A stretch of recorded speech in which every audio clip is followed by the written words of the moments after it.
बद्रीनाथ धाम की यात्रा शुरू हो गई है, मगर फिलहाल सिर्फ 2 गांव के लोगों को ही धाम में दर्शन की इजाजत है। प्रशासन का कहना है कि देवस्थानम बोर्ड के निर्देशों के बाद आने वाले समय में और छूट दी जा सकती है।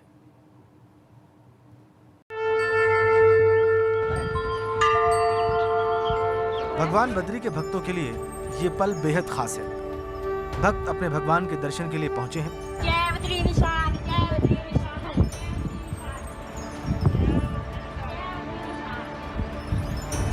फिलहाल बद्रीधाम में सिर्फ बामड़ी गांव, माणा नगर, पंचायत बद्रीनाथ के लोगों को ही दर्शन की इजाजत मिली है।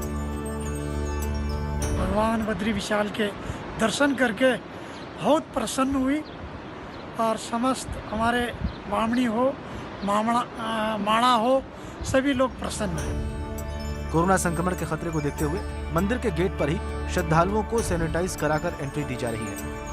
एंट्री के लिए टोकन की व्यवस्था की गई है। बामणी और माणा 2 गांव के जो लोग हैं वो दर्शन के लिए अधिकृत हैं, वही लोग जा पाएंगे और उनके दर्शन के लिए उस क्षेत्र में कोरोना ना फैले इसके लिए नगर पालिका बद्रीनाथ को निर्देशित किया गया है कि वो प्रॉपर सैनिटाइज करेंगे और एसओ बद्रीनाथ को भी निर्देश किया गया है कि वो जो है क्यू मैनेजमेंट, सोशल डिस्टेंसिंग, इसकी पूरी व्यवस्था वहाँ पे करें। सुबह 7 बजे से लेकर शाम 7 बजे तक श्रद्धालुओं को दर्शन की इजाजत है। मंदिर में चहल पहल बढ़ने से मंदिर समिति के लोग भी खुश हैं। हमें अच्छा लगा, कोई मंदिर में आज तक आ नहीं पा रहा था।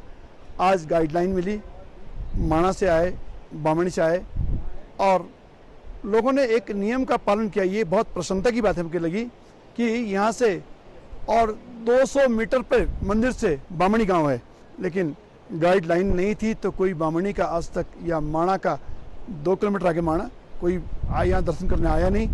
आज गाइडलाइन मिली। इसके साथ ही नगर पंचायत बद्रीनाथ में रजिस्टर्ड साधुओं को भी एसडीएम एंट्री इजाजत देंगे। आने वाले समय में बद्रीधाम में होटल, प्रसाद की दुकानों और दूसरे व्यवसायों से जुड़े लोगों को भी काम करने की इजाजत मिल सकती है। जोशीमठ से रणजीत सिंह रावत की रिपोर्ट, एबीपी गंगा। काशीपुर में बच्चों के विवाद में 2 महिलाओं की बुरी तरह से पिटाई की गई। बताया जा रहा है कि बच्चों के बीच हुए कहासुनी को लेकर 2 महिलाएं अपने पड़ोसी से बात करने गई थी और इसी दौरान पड़ोसी को इतना गुस्सा आया कि उसे हॉकी से महिलाओं की उसने पिटाई कर दी।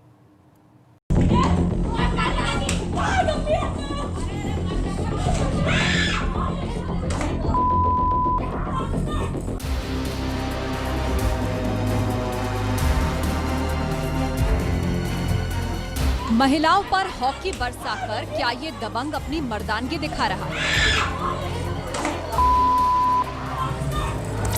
भीड़ तमाशा देख रही है और ये दबंग महिलाओं की सरेआम पिटाई कर रहा है। भीड़ में ऐसा कोई शख्स नहीं जो उस दबंग को रोक पाए।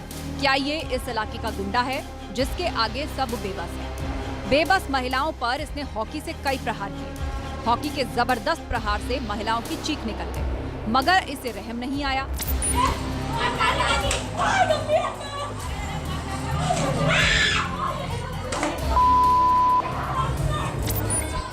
इस गुंडे की हिमाकत देखिए। इसे ना कानून का खौफ है और ना ही समाज का।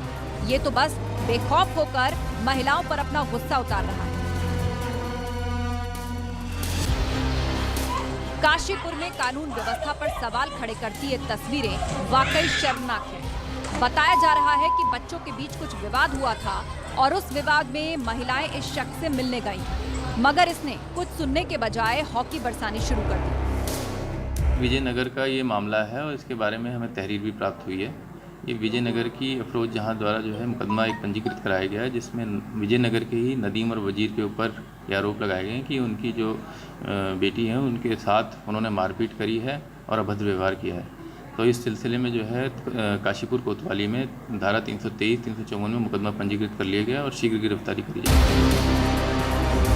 ये तस्वीर वाकई शर्मनाक है। इस गुंडे को कोई रोकने की हिम्मत नहीं जुटा पाता है।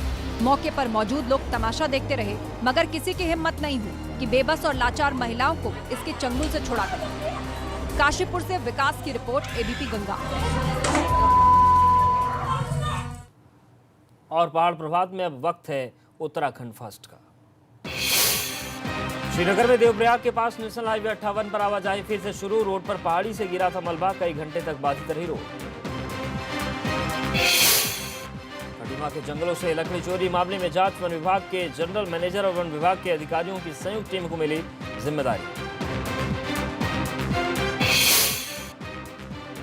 मसूरी में कांग्रेस ने कोरोना से बचाव की तैयारियों पर उठाए सवाल। कहा, शहर में कोरोना से बचाव के कोई इंतजाम नहीं। उधम सिंह नगर में मास्क और सोशल डिस्टेंसिंग मेंटेन न करने पर चालान। विकास भवन में बगैर मास्क ड्यूटी कर रहे थे कई कर्मचारी। नैनीताल में सभी धार्मिक स्थल 30 जून तक रहेंगे बंद। प्रशासन के साथ धार्मिक गुरुओं की बैठक के बाद लिया गया फैसला।